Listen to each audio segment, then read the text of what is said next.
జై శ్రీమన్నారాయణ. ఈరోజు మనం ధర్మపదం గ్రంథములోని చాప్టర్ 5 విభాగము 139 లక్ష్మీదేవి ఉండు స్థానములు నెలవులు.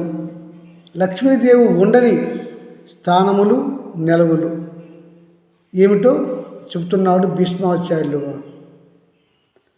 వైశంపాయన మహర్షి భీష్మాచార్యులు వారు ధర్మరాజు అడుగగా లక్ష్మీదేవి ఉండు స్థలములు, ఆమె ఉండని స్థలములు గురించి చెప్పాడని విన్నాను. వాటి గురించి ధర్మరాజు అడిగి ఉంటే, భీష్మ పండితుడు చెప్పి ఉంటే వాటిని నాకు చెప్పండి అని అడిగాడు జనమేజయ మహారాజు.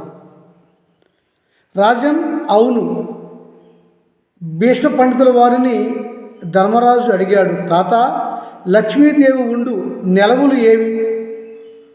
ఆ తల్లి ఉండని నెలవులు అంటే స్థానములు ఏవి అని అడిగాడు. అంటే భీష్మాచార్యుల వారు చెబుతున్నారు, ధర్మరాజా, నేను విన్న ఇతిహాస గాథ ఒకటి చెప్తాను, విను. పూర్వము శ్రీమన్నారాయణుడి సతి లక్ష్మీదేవి ఆ శ్రీమన్నారాయణుడి ఒడిలో కూర్చుని ఉండగా శ్రీకృష్ణ పరమాత్ముని జ్యేష్ఠ పట్టమహిషి అయినటువంటి రుక్మిణీదేవి ఆ తల్లికి భక్తురాలు. రుక్మిణీదేవి లక్ష్మీదేవి యొక్క అంశ. ఆమెను పూజిస్తూ ఆమెను యోగదృష్టితో చూస్తూ ఉన్నది.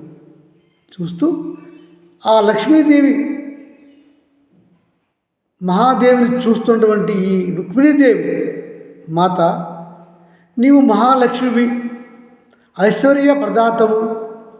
విశ్వములో నీకు ఏ నెలవులు ఇష్టము, ఏ నెలవులు ఇష్టము కాదు, ఎక్కడెక్కడ నువ్వు ఉంటావు, ఎక్కడెక్కడ ఉండవు, ఎట్టి వారితో నువ్వు ఉంటూ ఉంటావు, ఎట్టి వారికి నువ్వు దూరంగా ఉంటావు, నాకు చెప్ప ప్రార్థన అని రుక్మిణీదేవి లక్ష్మీదేవిని అడిగింది. లక్ష్మీదేవి సంతోషించదై, రుక్మిణి, నీవు నా అంశ, నీకు కూడా తెలుసు, అయినా అడుగుతున్నావు గనుక చెబుతున్నాను, విను. ఓ ప్రియ శ్రీకృష్ణ సతీమణి, పతివ్రత శిరోమణి అయినటువంటి ఓ రుక్మిణీదేవి, లక్ష్మీదేవి అంటే ఐశ్వర్యము, లక్ష్మీదేవి అంటే ధనము మాత్రమే కాదు. లక్ష్మీదేవి అంటే ధనము, ఆ పైన శుచి, శుభ్రత, సరళత, అందము, ఇవన్నీ కలిసి లక్ష్మీదేవి. లక్ష్మీదేవిగా నేను ఐశ్వర్యంతో ఎవరి ఇంట ఉంటానంటే, ఎవరైతే శుచిగా ఉంటారో, శుభ్రంగా ఉంటారో, సత్యాన్నే పలుకుతూ ఉంటారో, ఎవరైతే హింసకు దూరంగా ఉంటారో, ఎవరు గురుభక్తితోనూ తల్లి తండ్రులను పెద్దలను పూజిస్తూ గౌరవంతో చూస్తారో, ఎవరైతే మత్తులో ఉండరో, ఎవరు కార్య సాధకులో, ఎవరు స్వచ్ఛమైన మనసుతో ఉంటారో, ఎవరు సత్కర్మలు చేస్తూ ఉంటారో, ఎవరు విజ్ఞానాన్ని సంపాదించుకుంటూ దానం చేస్తూ బ్రహ్మచర్యంతో ఉంటూ ఇంద్రియ నిగ్రహంతో ఉంటారో వారు నాకు ప్రీతికరమైన వారు. వారి ఇంట నేను ఐశ్వర్యంతో ఉంటాను. ఇంకను రుక్మిణీదేవి, విను, నేను ఉండని స్థలాలు కూడా చెప్తాను. క్రూరులు, నాస్తికులు, కృతజ్ఞులు మరియు చెడ్డ బుద్ధి కలవారు, ఎంగిలి చేతితో కాకినైనా కొట్టని పిసినారులు, శుచి శుభ్రత లేని వారి ఇంట, స్నానము చేయకుండా వంట చేసేవారి ఇంట, సూర్యోదయం వేళ సూర్యాస్తమయం వేళ నిద్రపోతూ ఉండేవారి ఇంట, ధర్మము వీడి ప్రవర్తించే వారి ఇంట నేను ఉండను, వారు నాకు ఇష్టలు కారు. ఇంకా రుక్మిణీదేవి, ఏ స్త్రీలైతే వంటలు చేసేటప్పుడు స్నానము చేసుకుని శుద్ధిగా కడిగిన పాత్రలతో వంటలు చేస్తారో అట్టి వారి ఇంట నేను ఉంటాను.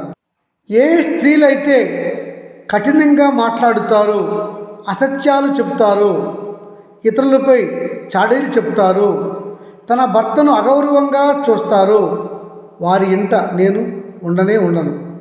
ఇంకా రుక్మిణి, ఏ స్త్రీ అయితే తన భర్తను కాక ఇతర పురుషులను మెచ్చుకుంటుందో, గౌరవిస్తుందో, వారితో శారీరక సంబంధాలను పెట్టుకుంటుందో వారి వైపు అసలు నేను చూడను. ఇంకా నేను తామర పువ్వులు నిండా ఉన్న కొలనులో ఉంటాను. పువ్వులు విరిసి ఉన్నటువంటి తోటలలో నేను విహరిస్తూ ఉంటాను. ఇంకా నేను వైష్ణవ దేవాలయాలు, వైష్ణవ అంశగల దేవాలయాలు, శివ దేవాలయాలు, శివ అంశగల దేవాలయాలు, త్రిమాతలైన పార్వతీ, లక్ష్మీ, సరస్వతి రూపాలైనటువంటి వారి యొక్క దేవాలయాల్లో నేను కొలువై ఉంటాను. ఇంకా నేను పవిత్రమైన గురు శిష్య సంబంధాలలో ఉంటాను. పవిత్రమైన స్నేహంలో నేను విరాజిల్లుతూ ఉంటాను.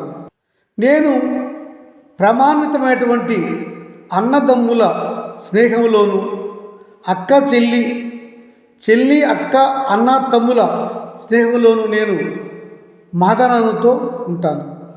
మహత్తుతో ఉంటాను. ఇంకా నేను శాస్త్రరీత్యా ఉత్తమమైన సతీపతుల దాంపత్యంలో నేను ఉంటాను. రుక్మిణీదేవి, లక్ష్మీదేవి యొక్క నివాసము అంటే మూర్ఖులు, దుర్మార్గులు సంపాదించే ధనముతో ఉన్నారు. అందు లక్ష్మీదేవి నివాసం ఉన్నదని తెలియక మూర్ఖులు భావిస్తారు. అది వాస్తవం కాదు. రుక్మిణి విను, చెప్తున్నాను, జాగరూకతమై విను. ఒకని ఇంట దుర్మార్గముగా, అధర్మంగా ధనము రాశులతో ఉన్నా కూడా ఆ ఇంట్లో నేను లేకపోతే వారికి శాంతి, సౌకర్యములు, సౌఖ్యము, తృప్తి, ఐశ్వర్యము ఉన్నాయని ఆనందము వారిలో కనపడదు. అట్టి ఇంటిలో సత్కర్మలు జరగవు, ఆనందము ఉండదు, వారికి ఎన్నడూ తృప్తి ఉండదు. కానీ జ్ఞానరహితులు లక్ష్మీ నివాసము దుష్టులు, దుర్మార్గుల ఇళ్లలో మూలుగుతూ ఉంటుంది అని అనుకుంటారు. అది వారి అజ్ఞానం. ధనము రాసులుగా ఉన్నను వారి ఇంట ఆనందము, సౌఖ్యము, సుఖము, తృప్తి అనేవి ఉండవు. వారు ఎప్పుడూ బాధలతోనే ఉంటారు అని తెలుసుకోరు. ఎందుకంటే ఆ దుర్మార్గులకు ఉండే ధనము వారికి ధనసుఖాలు ఇవ్వదు. వారికి ఎన్నటికీ ఆనందం ఉండదు, తృప్తి ఉండదు, సుఖ సౌఖ్యాలు ఉండవు. ఎవరైతే ధర్మ జీవనులు అవుతారో, నిష్ఠగా, తృప్తిగా, ధర్మంగా జీవిస్తారు, వారు సంపాదించిన ధర్మంతో వారు ఆనందంగా, తృప్తిగా, సుఖ సౌఖ్యాలతో, ఐశ్వర్యంతో వర్ధిల్లుతారు. ఎందుకంటే వారి ఇంట నేను నిలయం ఉంటాను. అందుకనే ధర్మరాజా, ధనము ఉన్నంత మాత్రమున వారు సుఖంగాను, సౌఖ్యంగాను, తృప్తిగాను, ఆనందంగాను ఉండరు. ఎవరైతే ధర్మ జీవనులు అవుతారో వారే ఎంతపాటి ధనం ఉన్నా కూడా లక్ష్మీ నివాసం ఉండటం వల్ల వారిలో శుచి, శుభ్రత, ఆనందము, సౌఖ్యము, ఐశ్వర్యము అన్నీ ఉంటాయి. కనుక నీవు లక్ష్మీ నివాసము ఉండే విధముగా నీవు జీవింపుము అని ధర్మరాజు చెప్పాడు. భీష్మాచార్యుల వారు అని చెప్పుకొచ్చారు వైశంపాయనుల వారు జనమేజయ మహారాజుకు. జై శ్రీమన్నారాయణ.